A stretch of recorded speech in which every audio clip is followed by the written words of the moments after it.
Hey friends, how's it going? Ash here with Gents. Hope everybody out there is doing really well. So I'm a little bit late here, but it's niche fragrance time for summer 2022. As of when I'm filming this video, I think the designer list came out right at about a month ago. So sorry about that, niche and indie coming in late, but better late than never. So I've got here the 10 niche and indie choices for summer of this year, the fragrances that I've been wearing and want to wear. So let's jump into it. Let's run through these fragrances.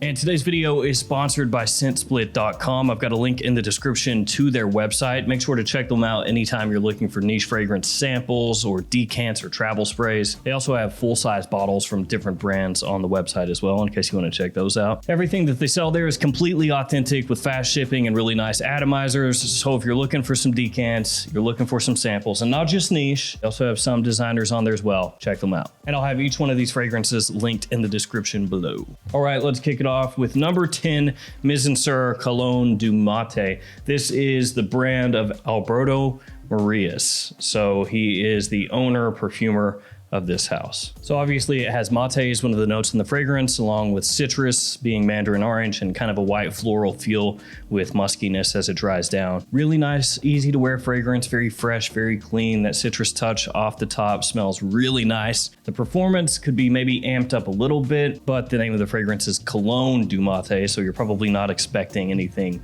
massive as far as performance goes. Really enjoy that fragrance. First one that I have from the house, and I'll be looking to pick up more as time goes on. Number 9 is Saint Julep from Imaginary Authors. Got the notes right here on the back. Sweet mint, tangerine, southern magnolia, bourbon, Risalva, sugar cube, and crushed ice. This is one of the better smelling mint fragrances that I own. I absolutely love it, and I absolutely love the house of Imaginary Authors. The drawback with this fragrance, really the only drawback for me, is the performance again. Cologne du Mate is fine as far as the performance goes with that type of scent. It's not massive, it's not fantastic, but it's okay. Saint Julep has really terrible performance. So I've got about 60% of the bottle left here. It's a 50 ml size.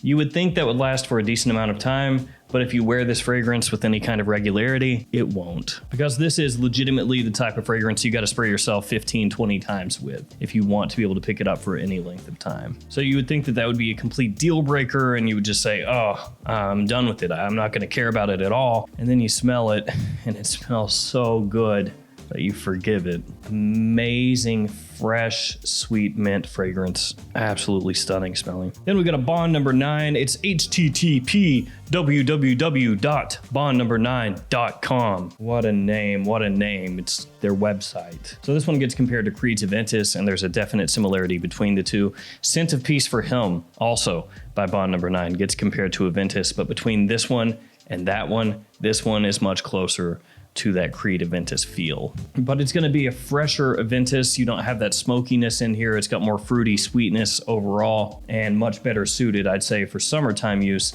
than Aventus is, because some batches of Aventus are going to lean more toward that darker, smokier, woodier side of things. You don't have to worry about that with this one. Another thing you don't have to worry about with this one is constant batch variations. So there is that. It is gonna come across a little bit more synthetic than Creed's Aventus, you could say, but it is an absolute monster as far as compliment pulling and versatility goes in the warmer months. Next up, one from Gallagher Fragrances, Mists of Time. I can't help myself. I don't even think about it. It's just every time I say the name, I throw on a stupid voice. The name Mists of Time just is so perfect for like some sort of fantasy movie or novel. Comes in the new Gallagher Fragrances presentation, which is a nice looking step up. It's got this little plaque on the front with the notes down there at the bottom. Nice heavy cap up top, 50 ml size, and I guess I'll read off some of those notes here. Candied orange, mandarin orange, black currant, patchouli, birch, and mineral notes. Those aren't the only notes in the fragrance, but they're the only notes on the front. So you're gonna get a lot of citrus here off the top, the black currant giving it a nice, interesting tart touch. And as it dries down, that woodiness and especially the minerality kind of sits underneath everything, and the minerality comes up through, almost bubbles up as the fragrance dries down. Good performance on that one. So you don't have to worry about that too much. It's gonna last, it's gonna project, really well done. Mists of Time gonna be one of my favorite releases from Gallagher Fragrances, period. After that, we're moving on to Roja Parfum Elysium. This is the Parfum instead of the Parfum Cologne.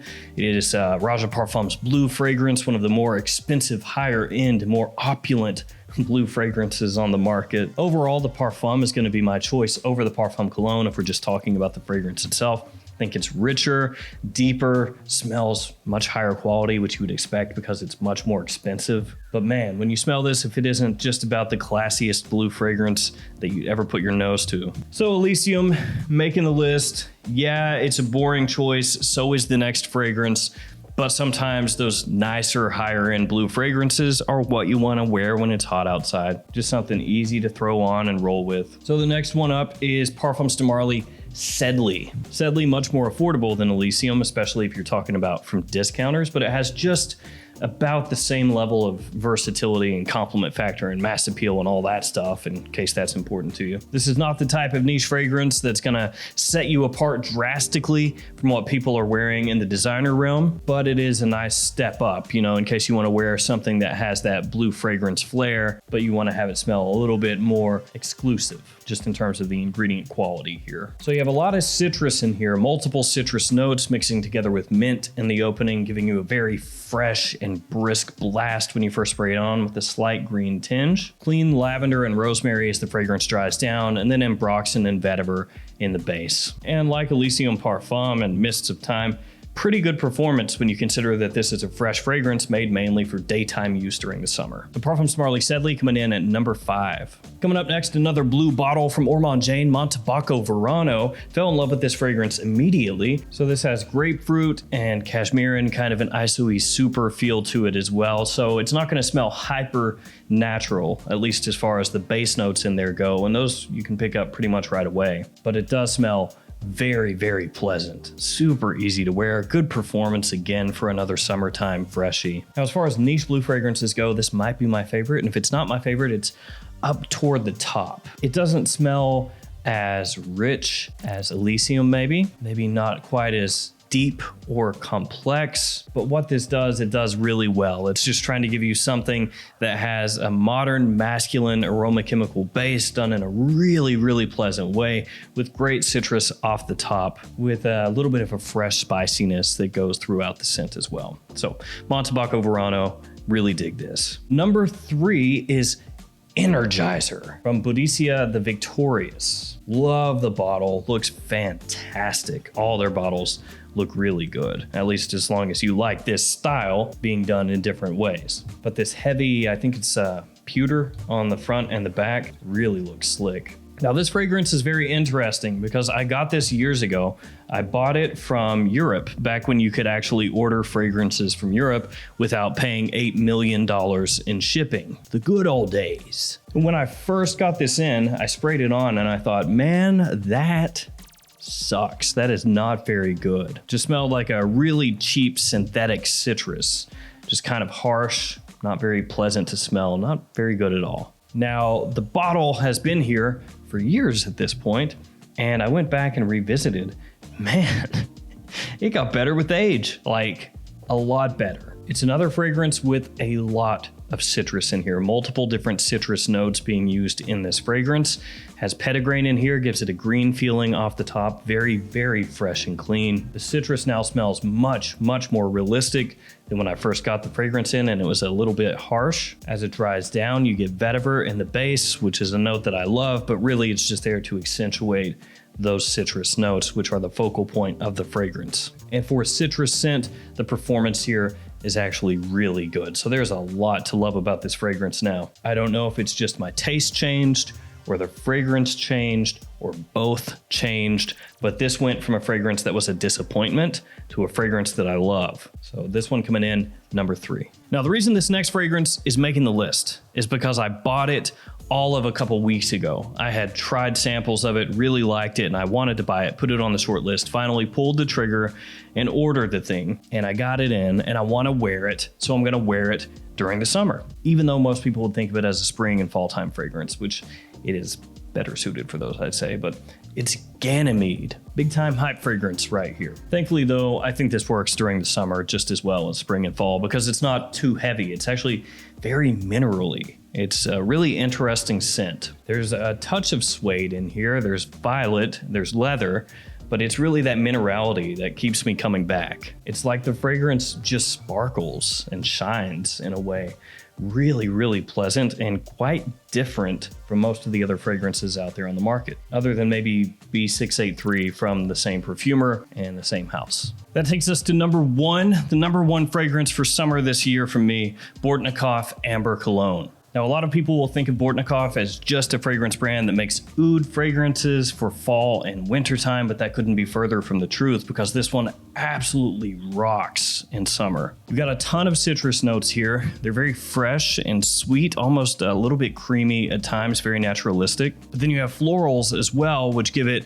additional depth and almost a tropical feeling to it. As it dries down, it has woodiness that comes out. It has vanilla in there, adding to the sweetness of the fragrance and a little bit of an ambergris sparkle as well. And with this being a Bortnikoff Amber Cologne, has awesome performance. So it really has just about every single thing that you could want here. It's got complexity, it's got depth, it's got wearability, it has versatility. It's very unique. The quality is through the roof. It does pretty much everything I could want it to do and then some. You may think that because of the floral notes in here that it might lean a little bit too feminine. Might be something that you couldn't pull off, but I think it's perfectly unisex. I think anybody can wear this stuff. So Bortnikoff Amber Cologne coming in at number one, an absolutely stunning fragrance to switch things up during the high heat months. All right, guys, that is gonna do it for me, my top 10 niche and indie list summer 2022 edition. Sorry that it took me so long to get this out, but the good part about that is these fragrances are ones